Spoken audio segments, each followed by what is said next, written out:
Olá, caros estudantes. Hoje nós vamos falar sobre as grandes navegações, tá? Ou expansão marítima. Eu sou o professor Carlos e a gente vai entender um pouco sobre esse processo, como que ele se deu, quais foram as consequências e quais foram os fatores precedentes. Bom, vamos iniciar essa aula falando um pouco sobre o contexto das grandes navegações. As grandes navegações elas só ocorreram porque a Europa passou por um processo de formação dos Estados nacionais modernos. O que foi isso? Foi a unificação política e econômica, cultural, dos núcleos feudais que existiam ali no período da Idade Média. A Idade Média foi um período em que a economia era descentralizada e o modo de produção era o feudalismo, baseado na agricultura de subsistência. Então, com o declínio desse sistema, né, as monarquias, os reis, eles começam a trabalhar por uma política de unificação e centralização política, né? Então, os feudos, eles são unificados em torno de um monarca que tem o poder centralizado. Essa centralização ela ocorreu com o apoio da burguesia, que é uma classe social que começou a aparecer ali na Baixa Idade Média, né, e que se enriqueceu graças ao comércio. Então, a monarquia, o rei buscou apoio tanto da nobreza quanto da burguesia para conseguir formar um Estado nacional centralizado. Bom, isso aqui é importante para a gente entender como que as grandes navegações aconteceram. Esse é o primeiro ponto. Então, com a formação dos Estados nacionais modernos, esses reinos, essas monarquias centralizadas, elas tinham muito gasto, né? E elas precisavam de recurso para conseguir, de alguma forma, consolidar esses Estados nacionais modernos. Então, eles precisavam de mais funcionários, ou funcionários públicos, ou funcionários reais, funcionários do reino. Precisavam montar o exército, precisavam então pagar esse soldado. Então, precisavam reformar estradas, construções. Toda essa estrutura demandou muito recurso que a Europa não tinha, porque ela passava por um declínio econômico ali, por conta ali do fim da Idade Média ali. Então, os reis começaram a pensar em outra forma de encontrar riqueza, já que o continente europeu estava em um processo, né, de crise. Esse é um fator. Um outro fator importante é a necessidade de metais preciosos. Com o declínio, né, dos feudos, a gente lembra aqui que os feudos tinham sua própria moeda, sua própria lei, seu próprio exército. Com o declínio deles e a formação de um Estado centralizado, a moeda, os reis eles começaram a implantar uma moeda única em todo o território de domínio. Então, exigia-se muitos metais preciosos, porque as moedas eram feitas com ouro e prata, né? Eram cunhadas com ouro e prata. Então, como na Europa esses minerais estavam em escassez, também nós temos aí um motivo que fez com que esses estados nacionais pensassem em um local fora da Europa que pudesse proporcionar esses metais a eles. Um outro fator importante é a economia de especiarias, o comércio com o Oriente, que foi muito importante. Foi um dos fatores que proporcionaram mais riqueza ao continente europeu. Então, eles precisavam manter esse comércio aí com o Oriente para fornecer riqueza tanto para a monarquia quanto para a burguesia. A burguesia conseguindo comercializar com o Oriente, ela iria pagar mais impostos para o reino. Então, ajudaria, né, essas duas classes, a monarquia, a nobreza e a burguesia. Então, como eu falei anteriormente, esse processo de crise medieval, né, fez com que houvesse necessidade de promover uma expansão marítima e comercial, né? Como a Europa, né, estava num processo de crise, esse processo tinha que ser fora da Europa também.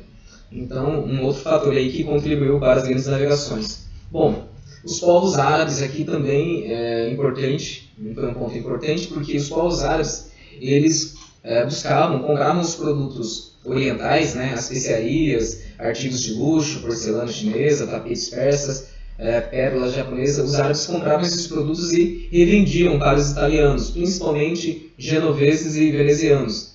E esses comerciantes e mercadores italianos revendiam para o restante da Europa. E esse processo, essa economia, né, comercial com o Oriente, ela foi barrada, ela foi impedida quando Constantinopla se torna domínio do Império Turco-Otomano.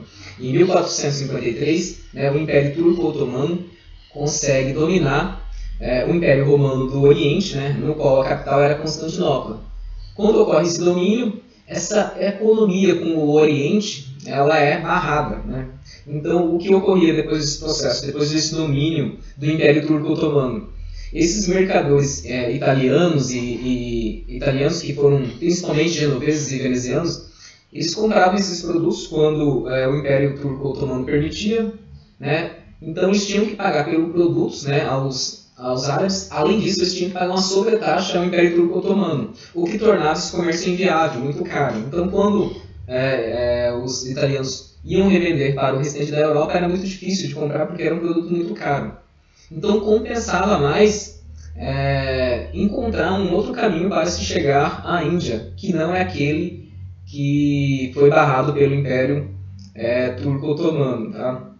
Então, quando o Império Turco-Otomano não cobrava sobretaxa, ele impedia, né, os europeus de irem ao Oriente pela via tradicional. E a gente vai ver no mapa daqui a pouco qual que era essa via tradicional e quais outras rotas que os europeus tiveram que encontrar para poder comercializar com o Oriente de forma direta, sem intervenção aí do Império Turco-Otomano. Então vamos continuando aqui as nossas informações sobre as grandes navegações. Bom, sabendo que o comércio ali sabendo que houve todo esse problema, né, no comércio ali no Mediterrâneo, né, dificultado pelo Império Turco-Otomano, as potências europeias elas começaram a pensar em uma outra rota. E essa rota necessariamente ela tinha que ser marítima. Por conta disso, eles começaram a investir em instrumentos náuticos, como o astrolábio, a bússola, a sextante, a caravela, o leme. E também houve um desenvolvimento muito grande da cartografia. Né? A cartografia. Então, à medida que os estudiosos, os cartógrafos, evoluíam, né, no desenho do mapa do globo, davam mais segurança para os navegantes, né, empreenderem esforços em descobrirem novas terras, novas possibilidades de riquezas. Então a gente vai ver aqui o mapa, né? Um mapa aqui que fala um pouco sobre o comércio que existia dos europeus ali com o Oriente, né?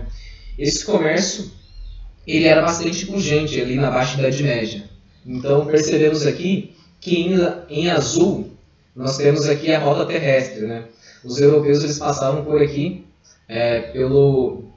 pela região ali da Turquia e de forma terrestre eles conseguiram chegar ao Oriente, à Índia e à China e comercializar, comprar esses produtos do Oriente que fomentava a economia europeia. Tinha um caminho marítimo também que passava pelo Mediterrâneo e aqui pelo Oriente Médio, né?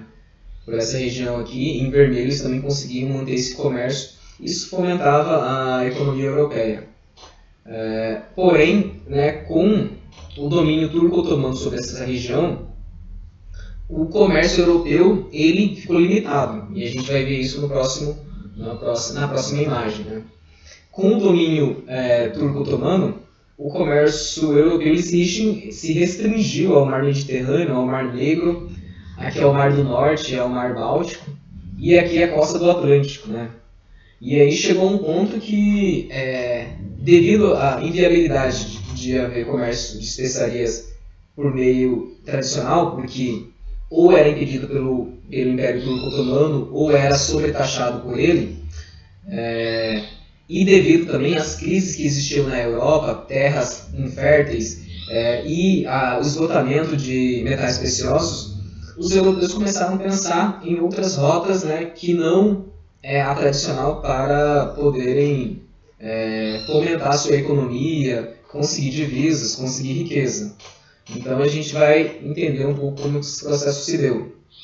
A gente falou um pouco sobre isso aqui, né? A necessidade de encontrar uma outra rota, que necessariamente seria para o mar, de alguma forma proporcionou conhecimentos, né, de instrumentos náuticos e da cartografia, né? E a gente tem aqui a imagem de alguns instrumentos náuticos. A gente tem aqui o astrolábio, que determinava a latitude e longitude de onde se encontravam os navegantes. A gente tem aqui a bússola, né, que mostrava a localização espacial de onde se encontravam os navegantes. Nós temos aqui também a sextante, que também orienta espacialmente os navegantes. Nós temos essa invenção aqui, uma caravela, um barco à vela, que é muito mais dinâmico, mais fácil de navegar, que os portugueses fizeram, que ajudou bastante nesse processo das grandes navegações.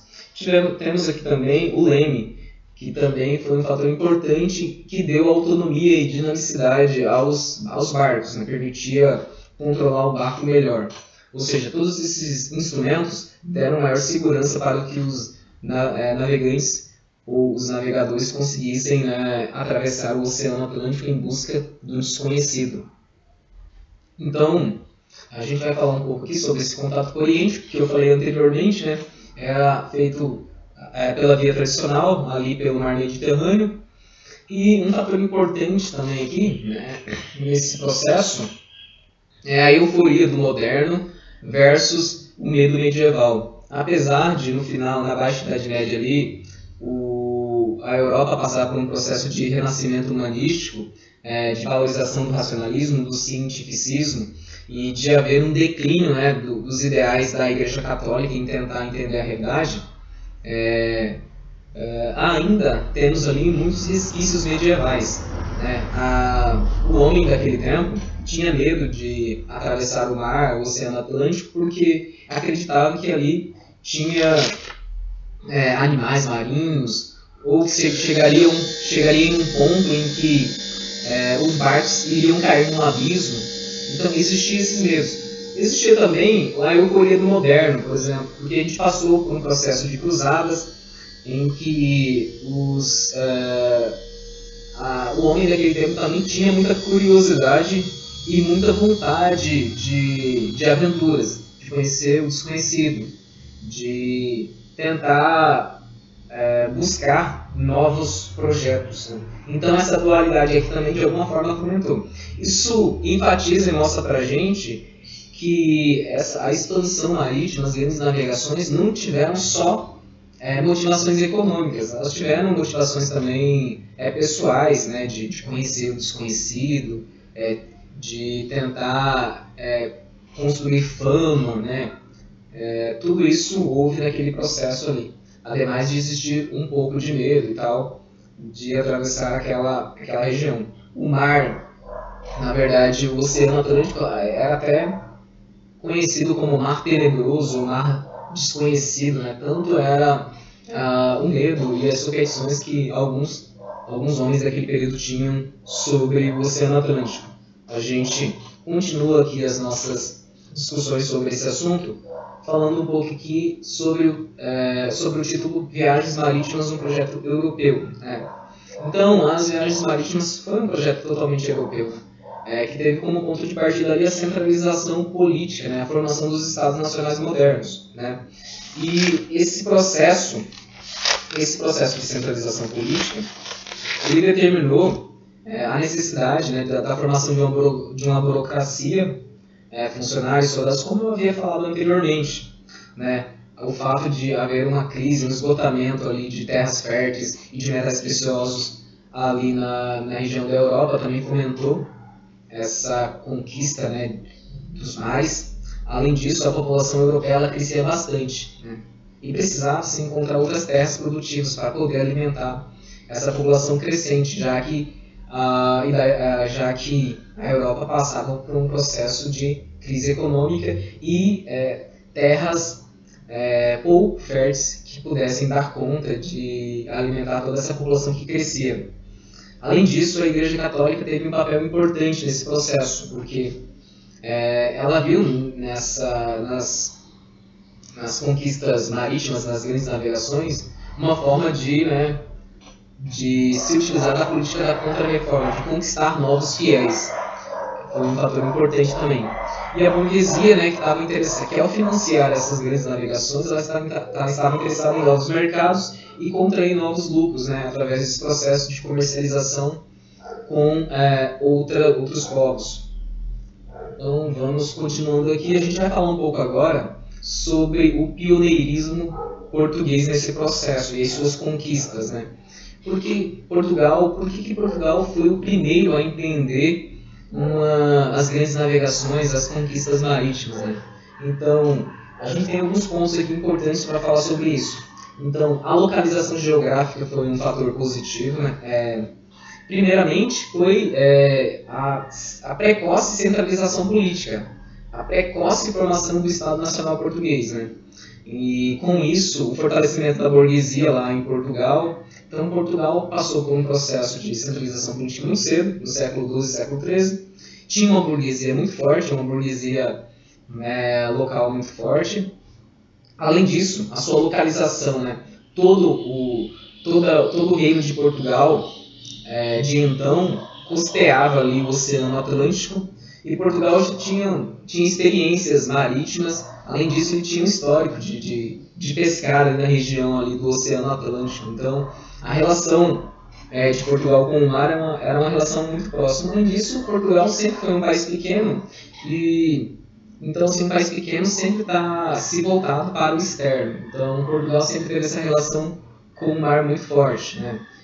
Um outro fator é o centro comercial de Lisboa. Lisboa é um entreposto comercial movimentado. Então, várias cidades italianas ali, que comercializavam com os árabes inicialmente, elas compravam esses produtos e paravam ali no entreposto de Lisboa, que é um entreposto muito movimentado, e a partir dali iam comercializar com outros estados ali da região norte ali da Europa. Isso foi um fator importante. A existência desse centro comercial movimentado fez com que forjasse estudos sobre náutica, né? Tanto é que o infante Dom Henriques ele criou a escola de Sagres, né, com o objetivo de desenvolver instrumentos e barcos que tivessem a capacidade de adentrar o Oceano Atlântico, né, e a partir daí conquistar novas terras, encontrar novas riquezas. E também a existência desse entreposto mercantil forjou a ascensão de uma burguesia mercantil, né? Essa burguesia mercantil, juntamente com a burguesia, empreenderam esse processo aí das grandes navegações, tá? E a gente vai ver aqui um pouco sobre a experiência de conquista dos portugueses. Então a gente tem aqui, em todo o século XV, Portugal lá em 1434, com Gil Eanes, os portugueses conseguiram ultrapassar o Cabo Bojador, um fator importante ali. Em 1460, Portugal conseguiu conquistar as ilhas de Cabo Verde. Em 1482, os portugueses, com Diogo Cão, eles conseguiram passar ali no Rio Zaire, na foz do Rio Zaire, onde os portugueses criaram uma fortaleza lá, no qual eles nomearam de Fortaleza de São Jorge da Mina. Diogo Cão também, ele chegou a Angola lá em 1485, e um fator importantíssimo aqui foi que em 1488 Bartolomeu Dias ele conseguiu atravessar o Cabo das Tormentas, né, que era um local onde havia muita superstição, de haver monstro.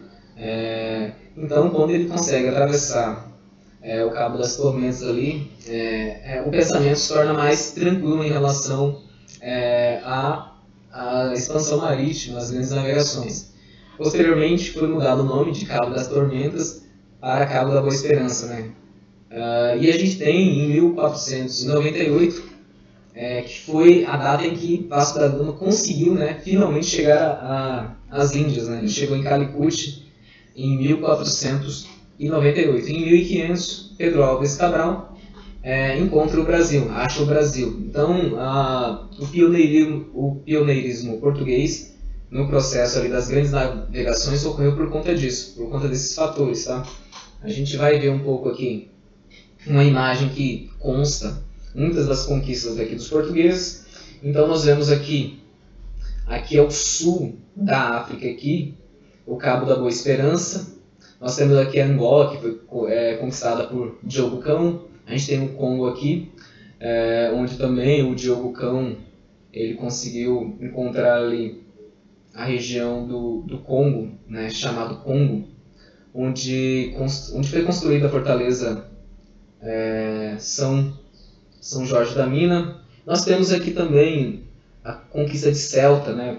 A conquista de Celta foi feita pelo infante Dom Henrique, filho de João I ali, da dinastia de Aves, de Portugal. Nós temos aqui o Cabo Bojador, né? Que foi conquistado ali por o Cabo do Bojador pelo Gil Eanes, e outros aqui, o Açores, a Madeira. Nós temos aqui o Brasil, né? Que foi conquistado aqui foi encontrado, conquistado ou achado pelos portugueses por Pedro Álvares Cabral. Fator importante aqui que nós temos aqui sobre as navegações europeias, nas grandes navegações. Então a gente vai ver um pouco aqui agora sobre as viagens espanholas. A centralização política do reino espanhol se deu, né, com o casamento de Fernando de Aragão e Isabel de Castela, que ocorreu em 1469. Através desse fato, ocorre a centralização e a unificação política do Estado espanhol, ocorre a formação do Estado Nacional Espanhol. Um outro fator importante dentro desse processo foram as guerras de reconquistas, que foram concluídas em 1492 com a conquista pelos reis católicos, como eram chamados os reis espanhóis, do Reino de Granada, que foi o último reduto do domínio muçulmano dentro ali da Península Ibérica. Concluído esse processo, os reis católicos, os reis espanhóis, eles podiam já pensar em uma expansão marítima. No entanto, essa expansão marítima ela não poderia ocorrer pelo Mediterrâneo, por conta do domínio turco-otomano, e nem pelo périplo africano, porque era uma rota dos portugueses. Foi então que Cristóvão Colombo ele propõe à rainha Isabel um projeto de chegar às Índias, navegando a oeste do Oceano Atlântico. Cristóvão Colombo teve esse projeto baseado nos estudos do egípcio Cláudio Ptolomeu, que acreditava que a Terra era esférica, que a Terra era redonda, e Colombo, né, baseado nesses documentos, nesses estudos, acreditava que assim ele poderia chegar às Índias. Bom, demorou cerca de 3 anos para que a rainha Isabel fosse convencida e aceitasse financiar a expedição de Cristóvão Colombo às Índias. Isso ocorreu em 1492, em agosto de 1492, né, que Cristóvão Colombo, com três caravelas, a caravela Santa Maria, a caravela Pinta e a caravela Ninha, parte, né, em direção às Índias. Ocorre que em agosto ele parte, né, para essa expedição, e em outubro do mesmo ano ele consegue chegar à América, né? Ele chega lá à ilha de Guanahani. Ele chega nessa Índia que é o atual Bahamas.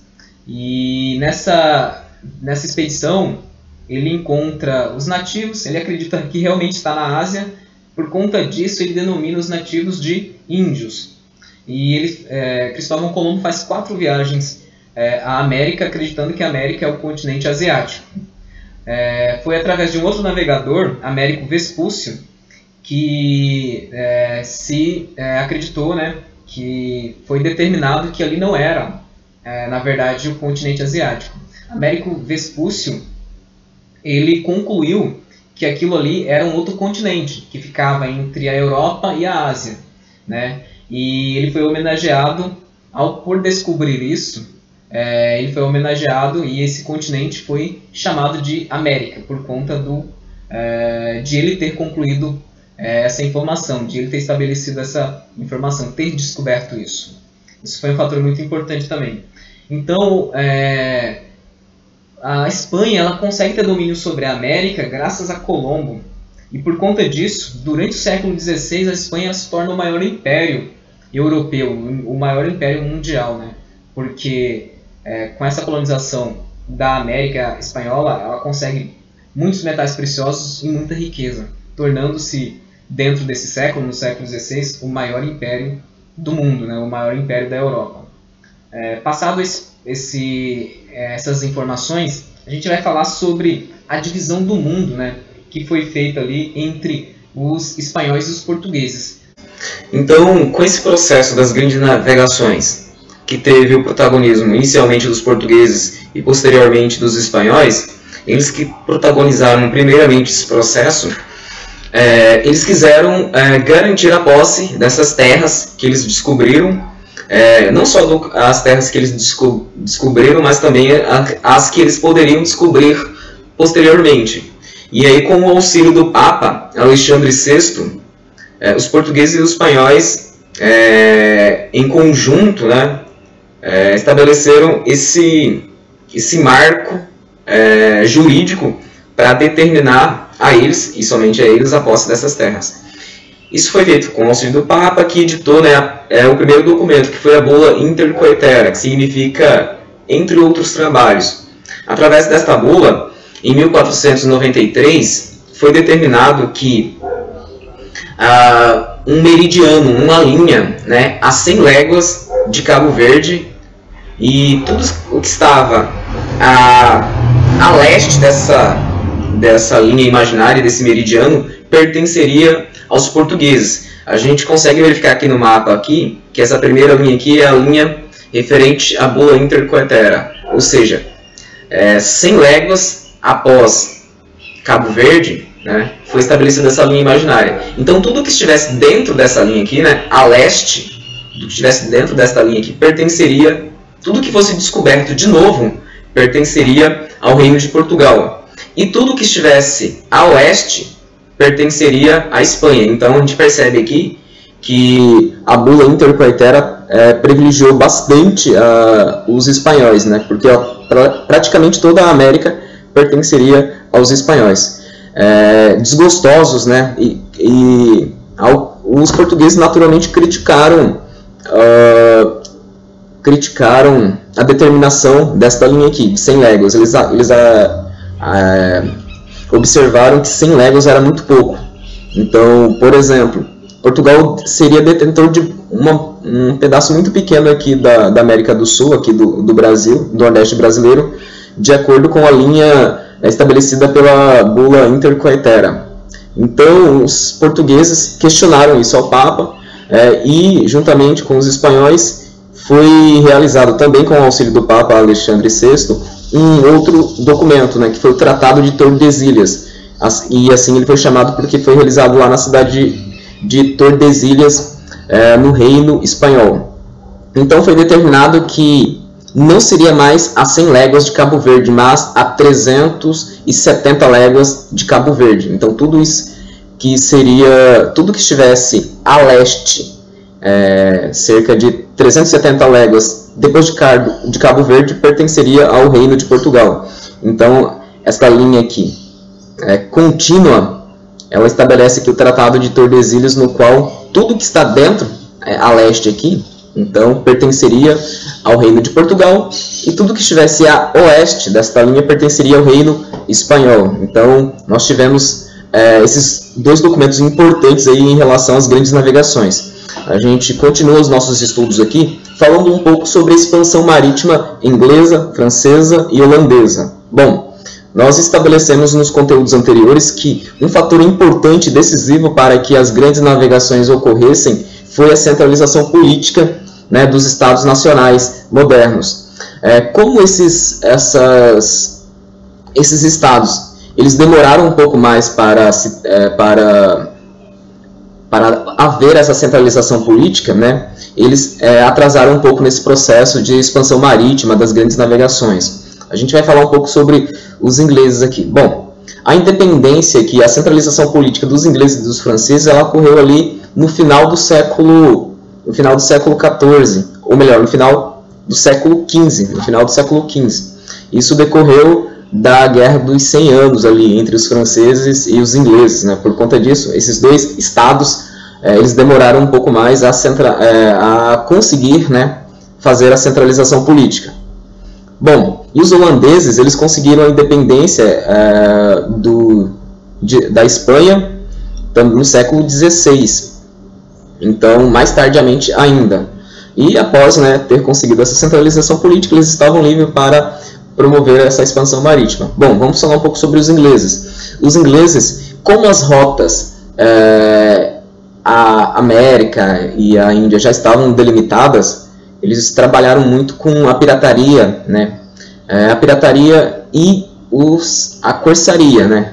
O advento dos corsários e da pirataria foi um fator importante que os ingleses fizeram para se apossar das riquezas no Oceano Atlântico, tanto dos portugueses quanto dos espanhóis. Então a pirataria eram caravelas, barcos independentes que saqueavam navios e caravelas portugueses e espanhóis no Oceano Atlântico, né?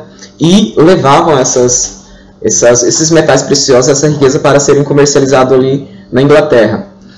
O aspecto do corsário, o corsário é uma pirataria legitimada, né? Patrocinada pelo Estado. Então, principalmente a Rainha Elizabeth I, ela patrocinava bastante navios para que fizessem expedições e saqueassem navios espanhóis e portugueses dentro do Oceano Atlântico, né? Um importante corsário inglês foi Francis Drake. Então ele foi tão importante nesse processo, teve tanto sucesso nisso, que foi condecorado cavaleiro pela Rainha Elizabeth I.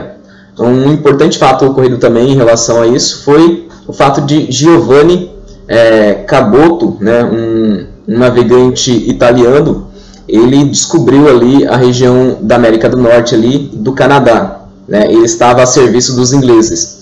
Em relação aos franceses, é importante salientar também que o aspecto da pirataria e da existência de corsários também foi importante. Porém, eles se estabeleceram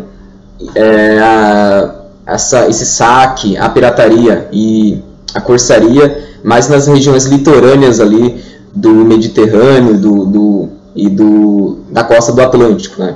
Enquanto os ingleses eles adentravam o mar Atlântico ali em busca de riquezas pertencentes aos reinos portugueses e espanhóis.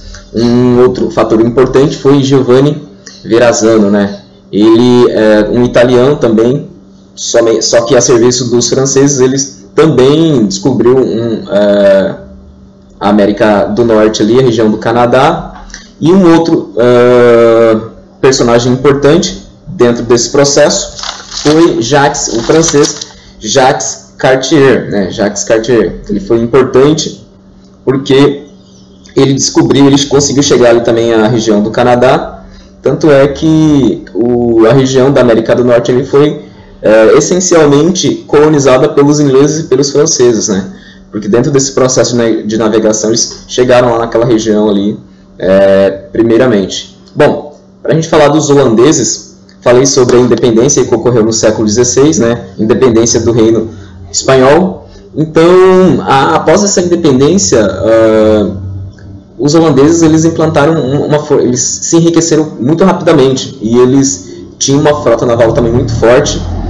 Então, eles adquiriram essa riqueza através do comércio marítimo, né? E através do comércio de especiarias e do tráfico negreiro. Foram fatores que levaram a riqueza desse reino, do reino holandês. Bom, entre outras coisas importantes que a gente pode estabelecer sobre os holandeses, eles fundaram, né, eles chegaram lá à América do Norte também, fundaram Nova Amsterdã, né, ali na região dos Estados Unidos, e posteriormente foi renomeado essa região de Nova Amsterdã pelos ingleses, né, de Nova York. Nova York foi fundada pelos holandeses. Posteriormente os ingleses renomearam e deram o nome de Nova York àquela região. Bom, em 1609 ocorreu também um outro fato importante, né? O inglês Henry Hudson, que estava a serviço dos holandeses, ele encontrou o rio Hudson lá na região dos Estados Unidos lá, e esse rio foi nomeado, né, com o nome desse importante personagem aí dentro desse processo das grandes navegações. Bom, os holandeses também tiveram importância no território brasileiro, né? Eles colonizaram ali a região do Nordeste brasileiro, dominaram também a região de Suriname, das Antilhas e da América Central no século XVII. Foi um importante processo também que ocorreu referente às grandes navegações, à expansão marítima desses países. Bom, então aqui a gente termina esse conteúdo, a gente vai fazer algumas atividades de fixação. Você, cara aluno, vai dar pause, vai tentar fazer essas atividades sozinho e posteriormente você vai verificar as respostas dessas questões. Vamos à atividade 1. Por que a queda de Constantinopla em 1453 prejudicou as linhas de comércio europeias? Bom, naquele momento, Constantinopla era um importante entreposto comercial, no quais principalmente os italianos, genoveses e venezianos, eles compravam esses produtos, geralmente dos povos árabes, e os revendiam ali para o restante da Europa, né, conseguindo bastante lucro com isso. Com o domínio turco-otomano daquela região, né, com o domínio turco-otomano de Constantinopla em 1453, o Império Turco-Otomano ou ele impede que esse comércio exista, ou ele sobretaxa, né, ele cobra uma sobretaxa muito alta ali, o que inviabiliza o comércio. Então, isso prejudicou bastante o comércio naquela região, em decorrência ali do domínio turco-otomano de Constantinopla. Questão 2. Para resolver o problema do acesso às mercadorias do Oriente, os europeus começaram a pensar em rotas comerciais alternativas, mas para explorá-las precisariam navegar pelo Atlântico, o que as técnicas náuticas de então não permitiam. Quais foram as inovações que contribuíram para o sucesso desse plano? Bom, foi o aperfeiçoamento, né, de instrumentos náuticos, como o astrolábio, a bússola, a sextante. Que mais? Nós tivemos também um fator importante que foi o aprimoramento da cartografia. Por meio delas, os navegantes eles puderam ter uma compreensão melhor do território marítimo. Vamos aqui às atividades aqui da página 39. Use as palavras e expressões do quadro para completar as lacunas que existem no texto sobre o comércio entre os europeus e o Oriente no início da Idade Moderna. Aí tem algumas palavras-chave ali: árabes, astrolábio, bússola, Constantinopla, caminhos alternativos, construção de barcos, especiarias, grande abismo, monstros, Oceano Atlântico, ouro, Oriente, prata, produtos de luxo, rotas comerciais, sextante, sobretaxa. Vamos à resolução. No início da Idade Moderna, os europeus comercializavam especiarias e produtos de luxo com os povos do Oriente. Quem intermediava esse comércio eram os árabes, que exigiam que os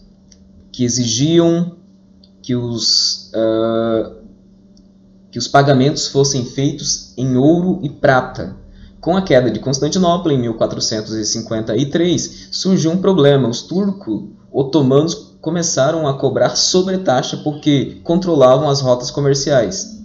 Com isso, os europeus passaram a se organizar em busca de caminhos alternativos para chegar à Índia.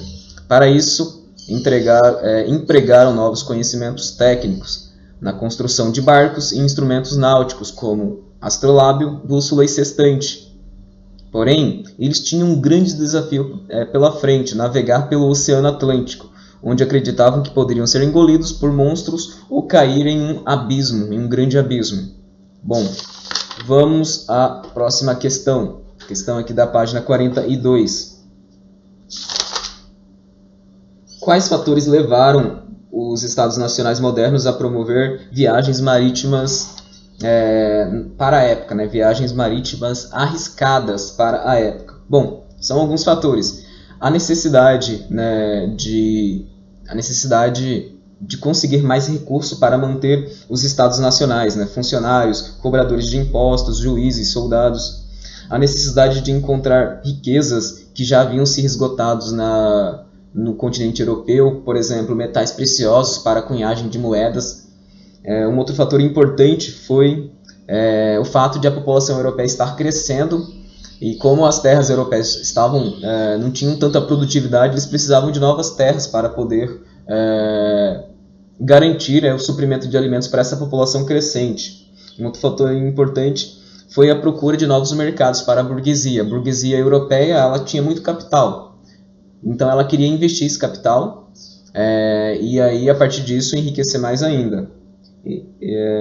Esses foram alguns fatores, né, que ensejaram as grandes navegações, fizeram com que os europeus... Um outro fator importante também foi o bloqueio ali da região do Mediterrâneo, porque com aquele bloqueio os europeus eles tiveram que pensar em uma outra alternativa. Então esses foram alguns fatores que determinaram e influenciaram com que esses países empreendessem as grandes navegações. Questão 2, página 43. Portugal foi pioneiro no processo de expansionismo marítimo. Marque as alternativas que indicam os fatores que permitiram esse expansionismo. Bom, letra A localização geográfica em relação ao Oceano Atlântico? Sim, isso foi um fator que deu a primazia, né? Que permitiu o pioneirismo espanhol, ou melhor, que permitiu o pioneirismo português, né? Porque todo o reino de Portugal ele costeia ali ao Oceano Atlântico. Então, foi um fator importante. Letra B. A demora na formação de Portugal como um Estado nacional. Errado. Letra B, errado. Por quê? Porque Portugal foi o primeiro país europeu a formar um Estado nacional moderno, a centralizar. Ali no século XII, século XIII. Letra C. O fato de grande parte da comunidade portuguesa já desenvolver atividades pesqueiras no Atlântico. Sim, naturalmente, né? Se você é um país que todo ele costeia o mar Atlântico, a pesca vai ser um fator importante da sua atividade econômica. Então, letra C, ok. Letra B. O fato de, desde o século XIV, o porto de Lisboa ser um entreposto comercial para os italianos, que comercializavam com as cidades do norte da Europa. Também é um fator que ensejou a primazia e o pioneirismo português. Lisboa era um importante centro comercial, entreposto comercial. Os italianos, principalmente genoveses e venezianos, eles compravam esses produtos dos árabes e iam vender esses produtos no restante da Europa, né? E quando eles vendiam lá para o norte da Europa, eles paravam ali no entreposto comercial de Lisboa. Esse entreposto comercial ele ensejou o conhecimento náutico, o conhecimento de barcos. Isso de alguma forma motivou uma indústria náutica que foi também importante para que Portugal se tornasse o pioneiro nesse processo. Bom, a letra E. O pouco interesse da burguesia mercantil em investir sua riqueza em um negócio arriscado como as viagens marítimas. Incorreto. Pelo contrário, a burguesia ela estava apta, né, e ávida por investir nesse expansionismo marítimo, porque ela via nisso uma forma de aumentar os seus lucros. Bom, vamos aqui às questões da página 45. Em 12 de outubro de 1492, Colombo e a sua tripulação de 190 homens chegaram a terras que seriam chamadas anos depois de América. Estavam a bordo de 3 caravelas, Santa Maria, Pinta e Ninha. Sobre esse fato, explique. Letra A. Quem financiou essa viagem? Foram os reis espanhóis, né? Os reis espanhóis, Isabel, né, de Castela e Fernando de Aragão. Então esses dois reis, os reis católicos, os reis espanhóis, os reis da monarquia espanhola financiaram a viagem de Colombo às Índias, e que resultou, né, no descobrimento da América. Letra B. Quais motivos os financiadores tinham para investir nessa viagem? Bom, eles queriam comercializar com o Oriente, eles queriam também ter acesso aos produtos do Oriente, porém eles não poderiam ir pelo Mediterrâneo porque havia o bloqueio ali do Império Turco-Otomano. Eles não poderiam pegar a rota do périplo africano porque era uma rota dos portugueses, então eles tiveram que encontrar um outro caminho. E foi o que Cristóvão Colombo propôs.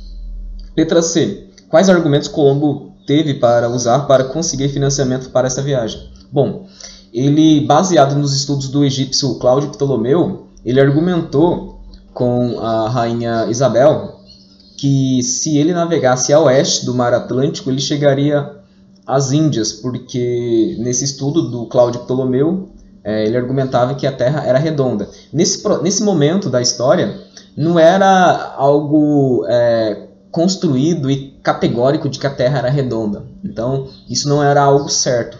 Então, por isso que a rainha Isabel ela demorou 3 anos para se convencer desse projeto. Tá? Então, não era algo categórico ali de que a Terra era redonda. Por conta disso, havia certo receio de que essa proposta não desse certo. E, em virtude disso, a rainha Isabel de Castela demorou 3 anos para ser convencida e, a partir daí, financiar essa expedição de Cristóvão Colombo, que descobriu a América em 1492. Vamos aqui à próxima questão aqui da página 47. Para os mercadores europeus, o mar Mediterrâneo tinha enorme importância. Como se justifica essa letra A? Como se justifica essa afirmação? Bom, os mercadores eles tinham acesso a produtos africanos e asiáticos nas cidades litorâneas do Mediterrâneo, né? Para os mercadores europeus, o mar Mediterrâneo tinha enorme importância. Sim, é por conta disso. Antes do domínio otomano sobre aquela região, o comércio ali era livre. Quem beneficiava disso principalmente eram os italianos, né? Com o bloqueio daquela região, ocorre um problema ali na economia ali europeia, né? Então, como se justifica essa afirmação? É que ali eles tinham acesso a produtos tanto africanos como asiáticos em relação com as cidades litorâneas ali do mar Mediterrâneo. Vamos à questão B. Por que as rotas pelo mar Mediterrâneo deixaram de ser usadas pelos europeus? Bom, porque com a conquista de Constantinopla pelo Império Turco-Otomano em 1453, ou ele impedia a realização desse comércio naquela região, ou ele sobretaxava os produtos, né, o que de uma forma ou de outra inviabilizava o comércio. Letra C. Quais foram as consequências disso? Foi a busca, né, dos europeus por novas rotas para se chegar ao Oriente, né, e a partir daí poder comprar esses produtos de forma direta e com isso obter maiores lucros. Bom, vamos aqui às questões da página 48 e 49. Questão 2. Além da troca de mercadorias, quais outras trocas e contatos entre o Oriente e o Ocidente possibilitaram, além da troca de mercadorias, quais outras trocas o contato entre o Oriente e o Ocidente possibilitava aos europeus? Bom, troca de conhecimentos, troca de costumes, de cultura, entre outras relações que beneficiaram a ambos os povos. Questão 3. Qual segmento social financiou muitas das viagens marítimas? Quais eram as razões para esse financiamento?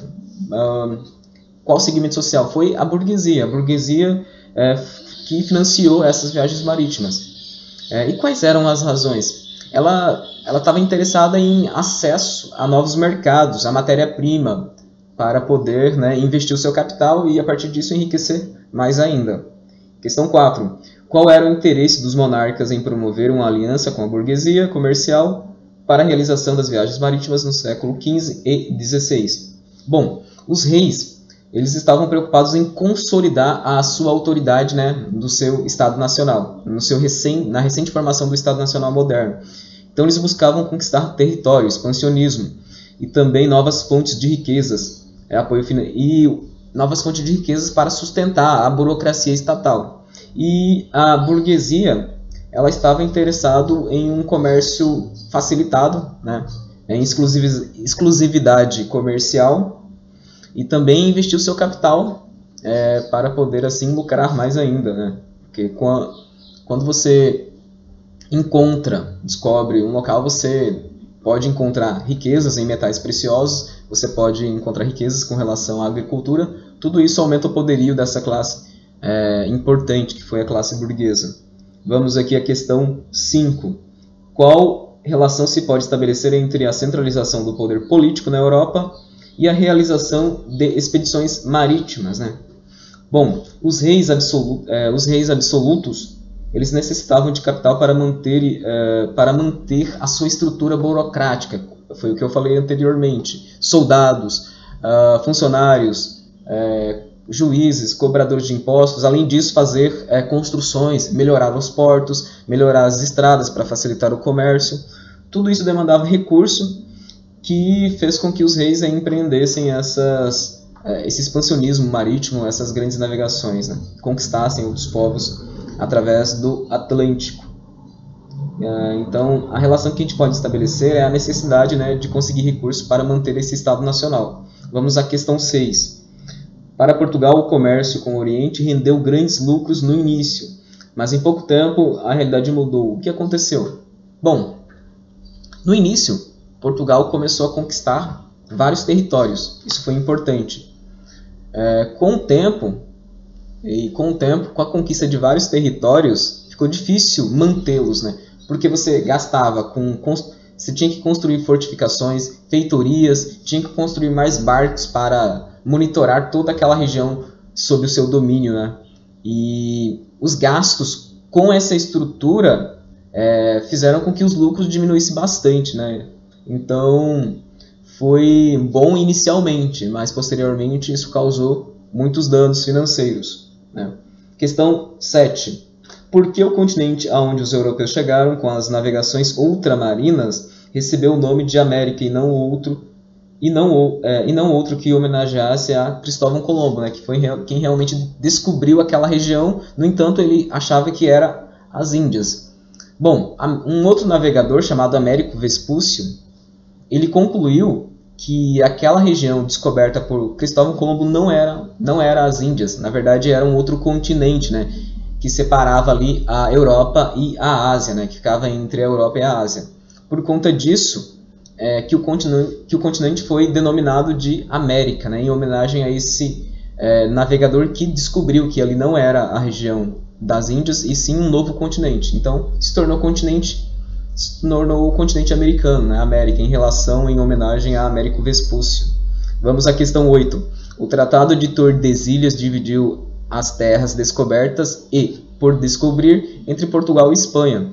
Os demais estados nacionais aceitaram essa determinação? Justifique sua resposta. Naturalmente não, né? Os outros estados nacionais eles não aceitaram essa demarcação, inclusive a romperam, né? Começaram a transgredi-la, né?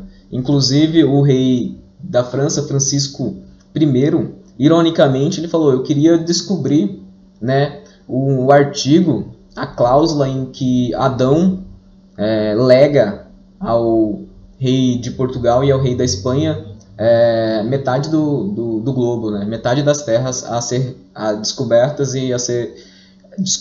e a descobrir entre esses dois reis. Então, eles não aceitaram, né, e empreenderam viagens marítimas para também conquistar territórios nesta região. Bom, vamos aqui à questão 9. Questão 9. Nas alternativas abaixo, há informações sobre as conquistas realizadas durante o período expansionista, durante o período de expansão marítima. Classifique-as de acordo com a legenda a seguir. P, Portugal. E, Espanha. I, Inglaterra. F, França. H, Holanda. Vamos às assertivas aqui. Letra A. Explorou o litoral da América do Norte, fundando ali a cidade chamada de Nova Amsterdã. Nós estamos falando aqui da Holanda. Letra B. Bartolomeu Dias atingiu o Cabo das Tormentas, posteriormente chamado de Cabo da Boa Esperança. Estamos falando aqui de Portugal. Letra C. Giovanni Verrazzano navegou pelo litoral leste da América do Norte e conquistou a Baía de Nova York. Estamos falando aqui da França, né? O italiano Giovanni Verrazzano, ele, a serviço da França, ele descobriu essa região. Vamos à letra D. Giovanni Caboto chegou à América do Norte, onde hoje é o Canadá. Estamos falando aqui da Inglaterra, porque esse personagem, o italiano Giovanni Caboto, ele estava a serviço dos ingleses. Então, letra D, Inglaterra. Letra E, Vasco da Gama chegou a Calicut, costa oeste da Índia. Estamos falando aqui dos portugueses. Letra F, Francis Drake, pirata que recebeu o título de cavaleiro e que em 1577 fez sua segunda viagem de circunnavegação. Bom, estamos falando aqui da Inglaterra. Letra G, Henry Hudson encontrou um grande rio na região atual dos Estados Unidos, que foi batizado, né, de Rio Hudson. Estamos falando aqui da Holanda, né? Henry Hudson ele era um inglês, no entanto ele estava a serviço dos holandeses. Estamos falando aqui da Holanda. Letra H, o explorador Jacques Cartier chegou à região do atual Canadá. Estamos falando aqui da França. Questão 10, última questão. Em 1493, o Papa editou um documento chamado Bula Intercoetera. Apenas um ano depois, em 1494, foi firmado o Tratado de Tordesilhas, que anulou o documento anterior. O que esses documentos definiam? Por que o segundo documento anulou o primeiro? Bom, o primeiro documento definia que a 100 léguas de Cabo Verde, as terras a leste pertenceriam a Portugal, né, e a oeste a Espanha, o Reino Espanhol. No entanto, esse documento ele foi contestado porque Portugal se sentiu prejudicado, porque na sua região tinha mais água do que terra. Então, no ano seguinte, foi feito um Tratado de Tordesilhas, no qual essas 100 léguas após a região lá de Cabo Verde foi estendida, né, de 100 léguas para 370 léguas. Foi feito um meridiano, uma linha imaginária que a 370 léguas de Cabo Verde, tudo foi feito uma linha imaginária. Tudo que estava a leste dessa linha imaginária pertenceria ao Reino de Portugal, e o que estivesse a oeste pertenceria à Espanha. Com esse novo tratado, Portugal conseguiu obter boa parte aqui do Nordeste brasileiro sob o seu domínio. Então, nós terminamos aqui as questões. Qualquer dúvida, comente aí na região dos comentários. Não se esqueça de se inscrever no canal se este vídeo te ajudou de alguma forma. Até breve!